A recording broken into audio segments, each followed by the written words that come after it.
أعوذ بالله من الشيطان الرجيم. بسم الله الرحمن الرحيم. ولقد خلقنا الإنسان من سلالة من طين. Ndipo ndithu tidamlenga munthu kuchokera ku dongo labwino.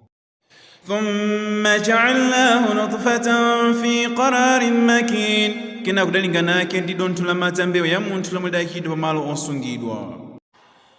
ألم يكن نطفة من مني yumna. Kodi sadali munthu dontho la umuna umene udafampuka mchiberekero. ثم خلقنا النطفة علقة. Kena kudasinta dontho lokhala magazi owundana.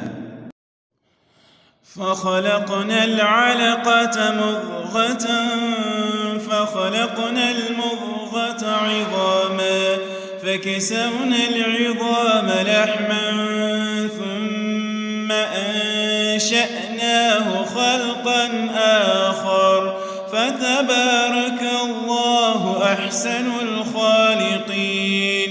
Ndipo kenako magaziwo tidawasintha kukhala mnofu, ndipo kenako mnofu tidawusintha kukhala mafupa, ndipo mafupawo tidawaveka minofu, kenako tidamsintha kukhala cholengedwa china. Chomcho watukuka Allah wabwino polenga.